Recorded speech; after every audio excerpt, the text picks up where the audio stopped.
Today is Tuesday, September 30th, and the Yankees are playing the Sox. Kid, between the bases starts right now.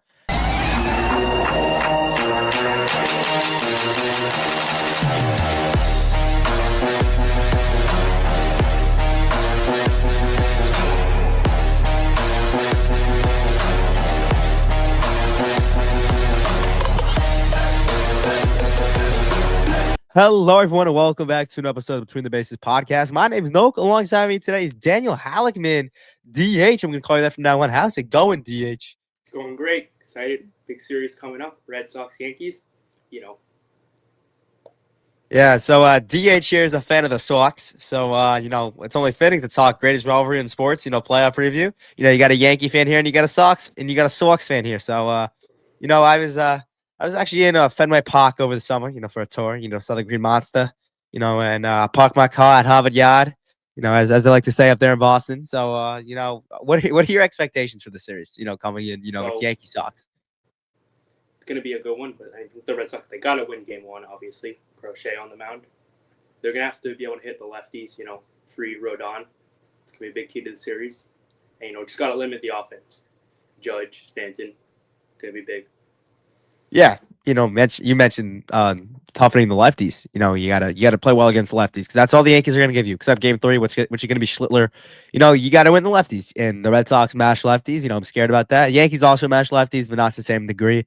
I think Max Fried, he's going out there on Monday night, and you said that you got to win Game 1 because I believe the team that wins Game 1 of this series is most likely going to win the series, right? If the Yankees win Game 1, you win the crochet start, you pretty much win the series because I don't think the Red Sox are coming back with Bayo and Giolito, Game 2 and 3, and that goes for the Yankee side too. You have to win the Max Fried start for the Red Sox. You have to win Game 3 no matter how you slice it. So what is obviously I don't follow the Red Sox as closely as you do, but what is your a Red Sox player, that's a factor for you? I'll give a Yankee player. What's a Red Sox player it's a factor for you that, Yankee fans, other players might not know about, but that you think is going to be a big factor? So Masataka Yoshida, coming up from, he's got a big, last month-ish or week or so, and he's got to be a huge factor. If he can keep up the hot streak and they get some guys to hit, they can keep it in the Yankees, Yeah, and I think Masataka Yoshida, obviously, we know his story coming from Japan a couple years ago. How he was highly touted. And he struggled. Red Sox put him on the Phantom IL. It was big. Always Yoshida going to be the DH this year. They kept him at the minors. On the IL. So, I could see him. Breaking off. Some of that rust. And getting that chip off his shoulder. For me in the Yankees, I think my pick's going to have to be Ryan McMahon. He came over from the Rockies this year. He struggled, as a Yankee, but he's really going to have a Scott Brosius type moment. And I believe that, he plays a great third base. He has the pop in his bat. I think he's going to let one go, and just be the third baseman the Yankees need him to be. A great defensive player. He's going to hit the long ball for you. So that's who I think is going to be, the MVP, quote unquote, for the Yankees in this series. But, are you nervous for the series at all? Are you confident you get to play the Yankees? Sox, Yankees, biggest rivalry in sports. I've never seen the Yankees beat the Red Sox in the playoffs. So you excited? You nervous? Take me through some of your emotions right now. So yeah, kind of nervous. But all week I was hopefully it's the Yankees.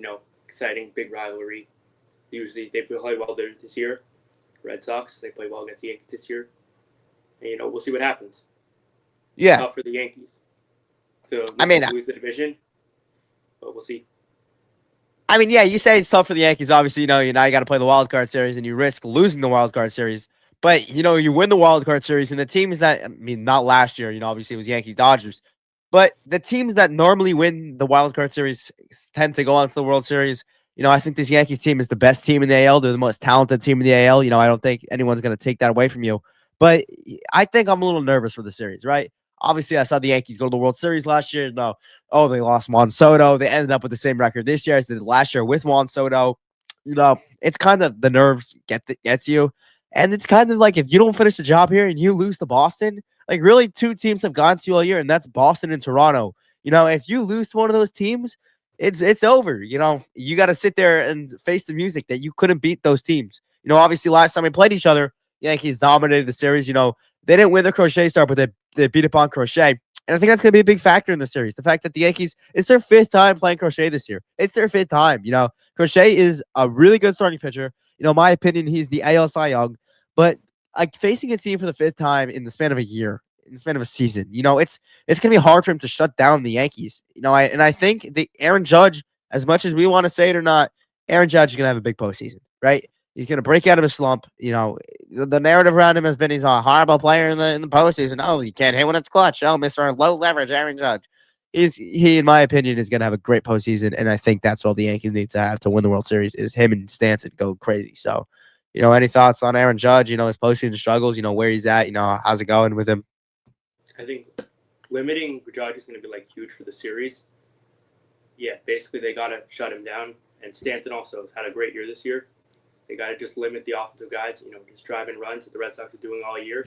And they got to capitalize on runners in scoring position. That's another thing they struggle with is getting the guys in. They got to get the runs that are in scoring position in if they want to keep up with the high-powered Yankees offense. Yeah. Let's go. Let's move over to the bullpen, right? Obviously, in my opinion, it's an 8 inning game in this series. It's an 8 inning game. As much as you want to say, oh, Bednar is not an elite closer, Bednar is going to shut you down in the ninth inning. It's going to be very hard to score off Bednar in the ninth inning. And then on the flip side, for the Red Sox, if the Yankees are down after 8 innings, the game is over because Aroldis Chapman has been untouchable this year. He lied and said, yeah, it's the first time I learned how to locate this fastball. The very highly talented, the best YouTuber out there, John Boy, said, no, that's actually not true. I had a breakdown in 2021 when he was with the Yankees, and Romine put down an inside fastball, and he threw an inside fastball. Next pitch, he put down an outside fastball, and he threw an outside fastball. So we debunked that he wasn't actually throwing, knowing that was a lie, that he knew the whole time where to locate his pitches. But whatever you want to say, this year, Chapman's had his best year, right? He's 117 ERA. He had a great season. Really the only time he got touched up all year was when Bellinger took him, to the monster. I really got to stop doing the Boston accents. I'm really bad at it. But, Bellinger hit a double off the monster. There we go again. And, that was really the only time the Yankees touched up on Chapman this year. So, in my opinion, it's an 8 inning game, right? Once Chapman comes in, it's lights out for the Yankees. So, what are your thoughts on Aroldis Chapman, on David Bednar? Just take me through the bullpen for the Red Sox. So they got like Garrett Whitlock, who's been pitching the eighth. He's been very good overall, pretty solid this year. And I think they just got to have the guys step up. Their pitchers, hopefully they'll be able to pitch. Like Bayo, Giolito will be able to go long in the game. But the other guys, they just got to step up. A lot of different arms who've been doing up and down some points this year. Some who've got really good eyes. They just got to keep it up. Yeah. Yeah, and I like to play a game, right? It's a game we like to play when we do these season previews, series previews. When we got a Yankee fan, we got a Red Sox fan. Sometimes it's a Yankees and a Met fan. Sometimes it's a Red and a Brewers fan. That's never happened yet, but maybe that will happen one day. Where I like to go position by position. We're gonna say who's better over here, who's better over here, and at the end we're gonna tally it up. And I like to pronounce the winner of the division, the winner with the most players won. So let's start off with the catcher position. For the Yankees, it's a little bit of a tough one who I'm going to pick here for the catcher. But I think at the end of the day, the starting catcher for the Yankees is Austin Wells. I think Ben Rice is the first baseman. We'll get to him in a second.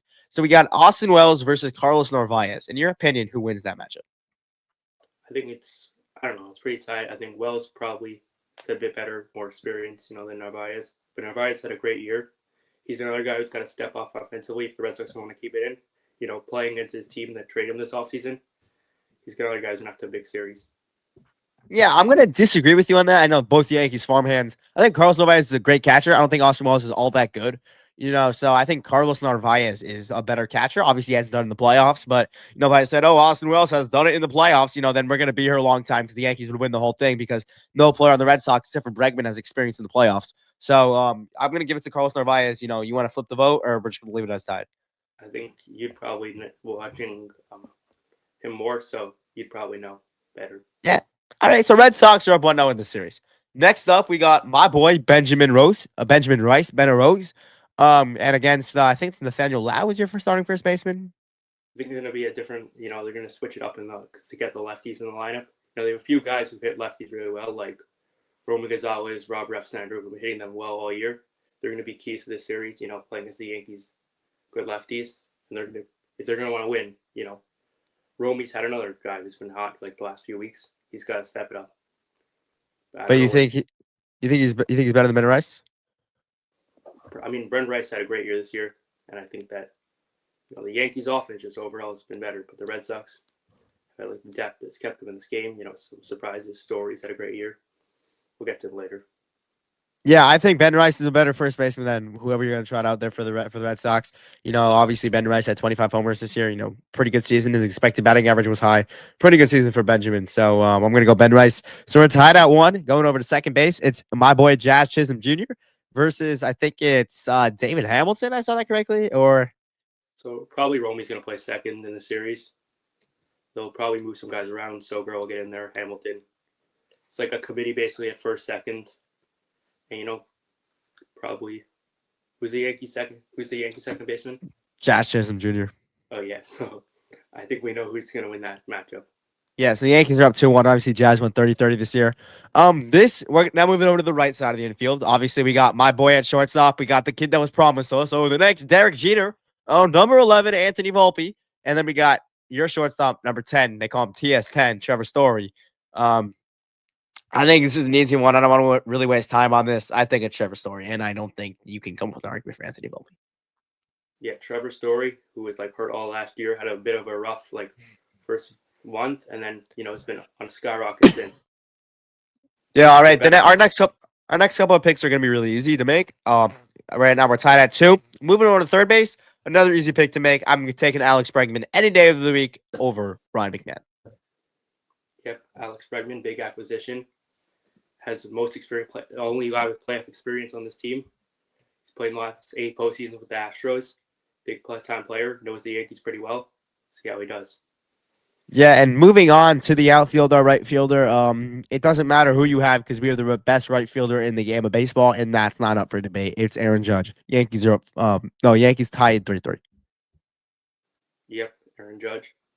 On to center. Moving over to center field. Your center fielder is Cedar Rafaela. I think we're going to disagree on this one. My center fielder is Trent Grisham. Senor Sleep. Who do you have in this matchup here? This is really the first one we really had to think about in the whole episode. So both guys, sit down very good defensively. Offensively, it's been pretty solid this year. Trent Grisham's having a pretty good year. It could go either way. What do you think of this matchup? I think, obviously I know you're scared to make the pick here. I'm gonna go with the Yankee. I'm gonna go with Trent Grisham here. Obviously Cedar Rafaela's had a good year, but Trent Grisham hit 30 homers this year. Obviously the batting average wasn't high, but he hit 30 homers this year. So I think Trent Grisham is a better center fielder. Let me know if you disagree. You want to go Trent Grisham? You want to go Cedar Rafaela? Cedar just provides the versatility where he's been huge for the Red Sox this year. Where they can move around. He plays right, center, left, where they need to play. When they move guys in like Ref Snyder. And yeah, but Trent Grisham had a great year this year. I think I'm fine with keeping the pick there. Yeah, moving on to our last outfield position. This is really a good matchup, in my opinion. We got Cody Bellinger. And also we got in I don't know what that was. We also have Jarren Duran. So what are your thoughts on this matchup?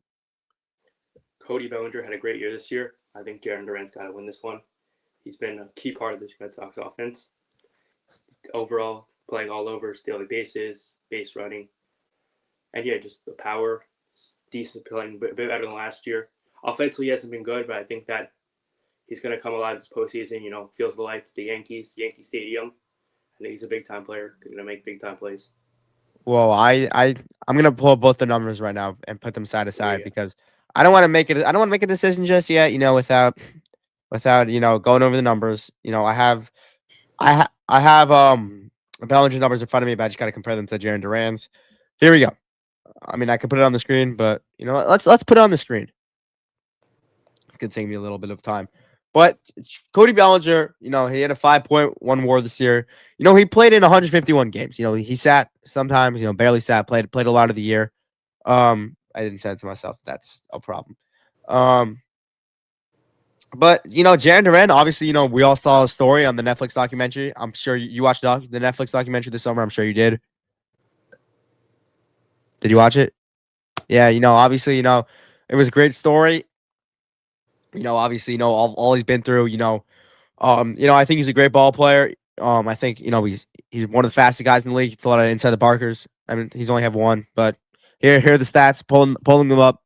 Here we go. So based off of this, who are you gonna pick? I mean, it looks like Cody Bellinger's had a better year.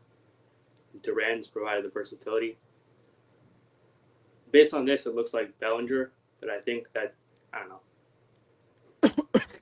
I think when you get to the eye test, I think take stats off the page. I think you're thinking Jaron Duran. So I'm not gonna argue with you. I think Jaron Duran is a good left fielder. So I'm gonna go Jaron Duran here. So rounding out, the Red Sox won catching. So Yankees won first base and second base. Red Sox won the left side of the infield. So they went up 3-2 there. Yankees took 2 of 3 spots. So we went 4 for 4 in the infield positions. We got 3 more positions left to go. Designated hitter. Let's make this quick. It's Giancarlo Stanton over anyone the Red Sox have, and I'm taking Giancarlo Stanton, and we're not really going to put that up for debate. 5-4 Yankees. Now let's move on to the starting rotation. It's this is a tough one. I don't know who you want to go here, but let me hear. Talk me into somebody here. I think top of the lineup, Crochet is definitely the best pitcher in the series.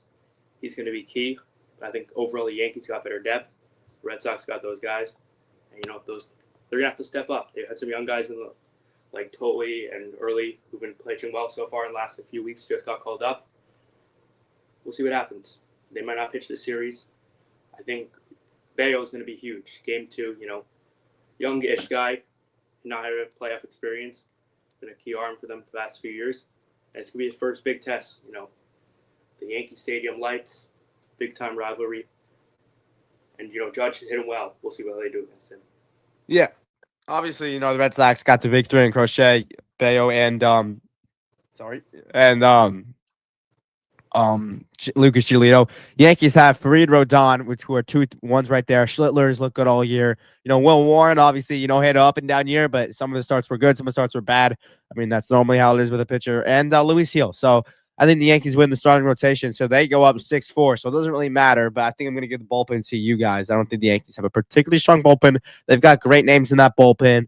They got Devin Williams, but I think at the end of the day, you got Chapman, you got Whitlock, Steven Matz looked great for the Red Sox. Justin Wilson, I think the Red Sox have a good bullpen. So Yankees win that. Yankees win the whole thing. Red Sox win the bullpen. Thank you for coming on, DH. Always good talking yuck and ball with you. Yep. Anything else you want to say before we hang it up? Hope to join more. I think the key to this will be the Red Sox just driving those runs. Go Sox. Yeah. Thank you for coming on. Let's go Yankees. Remember to like and subscribe, and we'll see you later.